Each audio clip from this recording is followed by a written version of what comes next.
2024년 전 세계 수많은 사람들이 가장 충격적이었던 사건으로 꼽았던 바로 이것, 디디게이트인데요. 디디와 관련된 숨겨진 이야기들, 그리고 2025년 이후에는 어떤 일들이 벌어질지 최대한 팩트만 모아서 빠르게 총정리해드릴게요. 지난 9월 디디가 체포되었고 그의 성폭행, 성착취, 그리고 살인 청구까지 모두 사실로 밝혀졌어요. 그리고 이번 달 디디와 가까운 사이인 제이지까지 고소당한 게 드러났죠. 결국 제이지의 아내인 비욘세에 대해서도 수많은 의혹이 생겨나고 있는 상황이에요. 이 셋 말고도 어셔, 저스틴 비버 등 여러 셀럽들의 이름이 거론되고 있는 디디게이트 사건. 지금 미국을 넘어 전 세계를 뒤흔들며 숨겨져 있던 진실들이 나비 효과처럼 줄줄이 밝혀지고 있어요. 연예인, 스포츠 스타, 상류층, 정치인, 수많은 사람들이 등장하는 복잡한 사건인 만큼 음모론이 끊이질 않는데요. 지금 시작해보겠습니다. 먼저 디디, 퍼프데디, 피디디. 예명도 참 많은 디디게이트의 장본인인 숀 콤즈에 대해 짧게 알아볼게요. 1969년 11월 4일, 현재 55세인 숀 콤즈는 미국 뉴욕의 맨해튼 할렘에서 태어났어요. 그의 아버지는 마약상이었는데 디디가 어렸을 때 총에 맞아 숨졌다고 해요. 그리고 하워드 대학교에 입학해 경영학을 공부하다 중퇴하고 업타운 레코드에 들어가면서 음악의 길을 걷게 되죠. 무급 인턴부터 시작해 임원의 자리까지 올랐고 1993년에는 배보이 레코드를 만들었어요. 이때 비기가 합류하면서 디디의 레이블을 숭숭장구했고 R&B 가수와 많은 래퍼들을 키워내요. 1998년부터는 Y 파티를 개최하는데 여러 셀럽들을 초대해 즐기는 명목이었지만 해가 저물고 어두워지면 불법적인 일들이 난무하는 난잡한 파티로 바뀌었다고 해요. 디디는 음악뿐만 아니라 패션, 주류 사업에서도 성공하면서 거물이 되어갔어요. 2022년에는 억만장자로 분류되기도 했다고 하네요. 이렇게 디디에 대해 짧게 설명드렸고 이제 그의 더러운 진실이 밝혀지게 된 2023년 11월로 돌아가 볼게요.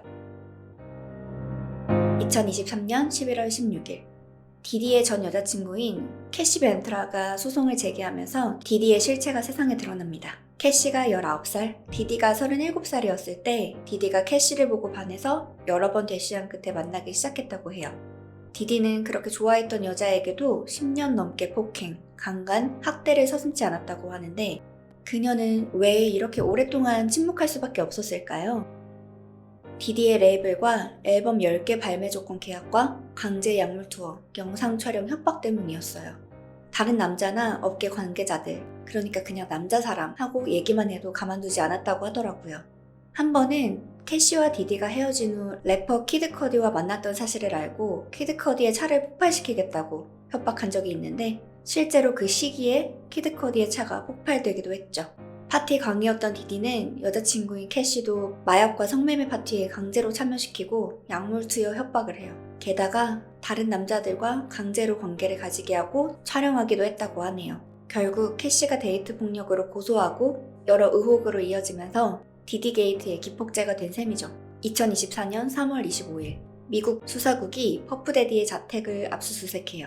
디디의 혐의는 감금, 인신매매, 성폭행, 불법 무기, 약물 투여, 불법 성착취, 미성년자 강간, 셀 수도 없이 많을 정도. 그리고 한동안 잠잠한 듯 하더니 2024년 5월 CNN의 단독 보도로 디디가 호텔에서 전 여자친구인 캐시를 무자비하게 폭행하는 영상이 공개돼요. 들끓는 여론에 디디는 결국 인스타에 사과 영상을 올려요.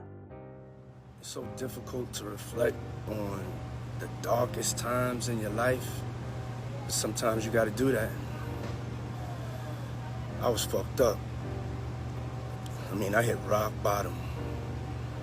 But I make no excuses. My behavior on that video is inexcusable. I take full responsibility for my actions in that video. I'm disgusted. I was disgusted then when I did it. I'm disgusted now. 하지만 얼마 지나지 않아 더 놀라운 사실이 드러납니다. 2024년 7월, 지난 30년여간 매우 유력했지만 확실한 증거는 없었던 디디의 투팍 살인 청부. 퍼프데디가 투팍 샤커의 살인사건을 사주했다 라는 주장이 법원 문서를 통해 진실로 밝혀지게 됩니다. 크립스 갱단의 키피디는 퍼프데디가 본인에게 돈을 쥐어가며 투팍을 청부 살해하라고 지시했다고 증언했기 때문인데요. 퍼프데디는 여러모로 투팍을 거슬려 했다고 해요. 디디에게 살해된 투팍 샤커가 생전에 디디의 실체를 알고 비난했던 이유가 큰 것 같아 보여요. 그의 생전 마지막 인터뷰에서 디디가 힙합을 망친다고 비판했거든요. 분노하고 일침했는데 얼마 안 돼서 살해를 당한 거죠. 결국 2024년 9월 16일 디디는 뉴욕 맨해튼의 한 호텔에서 체포됩니다. 체포된 와중에도 디디는 가택연금, 외부와의 접촉을 제한하는 조건으로 보석금 5천만 달러를 제시했는데 당연히 법원에서는 이를 기각했다고 하네요. 2024년 9월 29일에는 프로듀서 릴 로드가 퍼프데디를 범죄, 프로듀싱 비용 미납으로 고소합니다. 퍼프데디와 그의 집에서 같이 작업하는 과정에서 성희롱을 당한 적이 있고 그 집에는 퍼프데디가 돈을 주고 고용한 성노동자들이 상시 거주했으며 불법 약물과 총기, 인신매매 등 여러 범죄에 대한 증거를 확보했다고 해요. 고소장에는 퍼프데디에게 성상납을 했던 다른 피해자들이 있음을 거론했는데 특히 어셔는 퍼프데디의 파티에서 정신나간 경험을 했으며 자신의 아들을 퍼프데디에게 보낼 것이냐는 질문에는 단칼에 거절하는 인터뷰도 한 적이 있죠. 피해자로 거론되고 있는 사람이 또 있는데요. 바로 저스틴 비버. 저스틴 비버가 유명해지는데 디디의 서포트가 없었다고 말하기 어려운 만큼 가까웠는데 저스틴 비버가 빌리 아이리쉬를 언급하며 인터뷰했던 내용이 다시 회자되고 있죠. I just want to protect her, you know? I don't want her to lose it. I don't want her to, you know, go through anything I went through. I don't wish that upon anybody. So, yeah, if she ever needs me, I'm just a call away. 2020년 인터뷰 당시에는 사람들은 그저 저스틴 비버가 힘든 연예계 생활을 겪을 아이리쉬를 걱정하며 애정을 드러낸 것으로 생각했지만 디디 게이트가 밝혀지면서 비버는 15살이었던 데뷔 초부터 디디와 친밀한 관계를 유지했기 때문에 저스틴 비버도 디디의 피해자일 수 있다는 이야기들이 나오는 것 같아요. 어셔가 디디와 가까워진 게 불과 13살이었고 저스틴 비버도 미성년자였으니 정말 성착취했다면 그의 추악스럽고 변태적인 범죄에 상응하는 처벌을 꼭 받아야겠죠.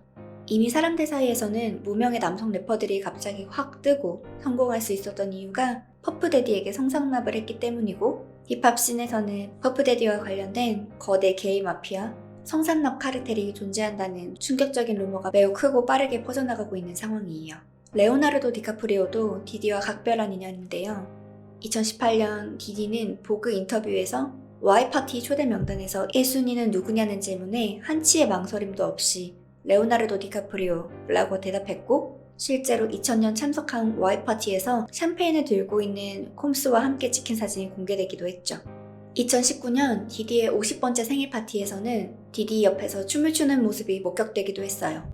디카프리오도 각종 파티를 즐긴다는 기사가 많던데 디디에게 영향을 받은 걸지도 모르겠네요. 이외에도 평소에 디디와의 두터운 친분을 자랑했던 셀럽들이 참 많은데 지금은 침묵으로 일관하며 가시방석에 앉아있는 것 같더라고요. 2024년 10월 디디가 구치소에 수감한 지 한 달 후 120명의 남녀가 성폭행, 강간, 성착취 혐의 등으로 디디를 고소했어요. 디디의 피해자는 남녀노소 섞여 있었고 그중 25명은 당시의 미성년자였는데 심지어 가장 최연소 피해자는 9살이었다고 하네요. 그리고 10월 8일 미국 경찰은 디디의 자택을 수색합니다. 성인용품 784개와 그 유명한 베이비 오일이 발견돼요.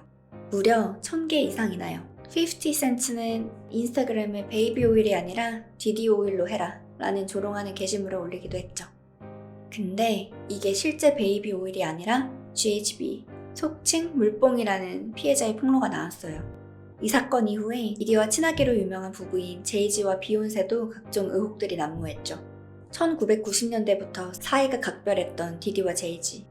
결국 제이지도 이번 달 12월 9일 민사소송 당하면서 디디 게이트에 연루됐죠. 2000년 MBT 뮤직 어워드 당시 애프터파티에서 디디와 제이지에게 성폭행을 당했었고 이 혐의로 그 둘을 상대로 민사소송을 제기했어요. 당시에 13살이었다고 하네요. 제이지는 즉시 미디어 각처에 소송 전체를 부정하는 성명을 보내고 입장 발표 다음 날에는 비욘세와 딸과 함께 디즈니 영화 무파사 시사회에 참석해서 레드카펫 촬영까지 했어요. 한편 디디게이트 사건의 피해자들 변호사인 토니 버즈비도 빠른 반박문으로 대응했어요. 소송을 건 여성의 증언에 불일치가 있어서 제이지 측이 소송 기각을 요청한 상태인데 상황은 조금 더 지켜봐야 할 것 같아요. 이렇게 제이지에 대한 소송까지 밝혀지고 아내인 비욘세에 대한 루머도 매우 많은데요. 이미 비욘세의 인스타그램 팔로워 수는 수백만 명이 감소했다고 해요. 그리고 과거에 여러 시상식에서 비욘세에 대해 이상하게 찬양하는 듯한 영상들이 다시 회자되고 있죠. Artist of my life is Beyonce, and this album to me, the Lemonade album, was just so monumental. Beyonce, it was so monumental. We all got to see another side to you that you don't always let us see, and we appreciate that. And all us artists here, we fucking adore you. You are our light. And the way that you make me and my friends feel, the way you make my black friends feel is empowering, and you make them stand up for themselves. And I love you, I always have, and I always will. Beyonce, woo! You changed my life. You sang that gospel medley, and the way you made me feel, I was like, I want to make people feel this way with my music. So thank you so much. You clearly are the artist of our lives. I love you. 비욘세에 대한 루머 중에 가장 이상한 건 신인 시절에 비욘세의 라이벌이거나 더 잘 나갔던 가수들이 모두 같은 날 사망했다는 거예요. 2001년 8월 25일 알리아의 비행기 사고, 2022년 4월 25일 레프트 아이의 교통사고, 2009년 6월 25일 마이클 잭슨의 사망. 사실 이렇게 보면 우연인가 싶기도 한데 2014년 발매했던 제이콜의 She Knows라는 곡에서 저 내용들이 언급됐다는 게 다시 주목받고 있어요. 우선 노래 제목 She Knows의 She는 제이지의 본명 션, Knows의 부분은 비욘세의 결혼 전 성을 지칭한다는 해석이 존재하고 실제로 곡 내용에 알리아, 레프트 아이, 마이클 잭슨을 춤추는 내용이 담겨져 있어요. 이 곡에 대한 해석은 다양하지만 진실이라면 언젠가는 밝혀지겠죠. 그동안 비욘세 너무 당차고 멋진 여자라고 생각해왔는데 사건 정리 후에 보니까 너무 무섭네요. 50센트와 넷플릭스는 퍼프데디의 성폭력, 폭행 혐의에 대한 넷플릭스 다큐멘터리 시리즈를 제작하겠다고 발표하기도 했어요. 다큐멘터리 감독으로 유명한 스테이플튼이 작품을 연출할 예정이고 수익금은 성폭행 및 강간 피해자들을 돕는 데 사용될 거라고 하네요. 역시 미국은 정말 발빠른 것 같아요. 불과 며칠 전 알려진 소식까지 모두 전해드렸는데요. 디디와 연관된 다음 인물로 누가 폭로될까요? 예상되는 사람이 있다면 댓글로 남겨주세요. 퍼프데디의 첫 재판은 2025년 5월 5일로 예정되어 있는데 얼마나 숨겨진 사실이 더 많을지. 디디게이트는 소송 진행 상황에 따라 사실 진위 여부가 정확하게 파악될 것 같아요. 추가적인 내용이 밝혀지면 다음 영상으로 정리해서 알려드릴게요. 구독, 좋아요, 알림 설정하시고 핫한 이슈들 놓치지 마세요. 시청해주셔서 감사합니다.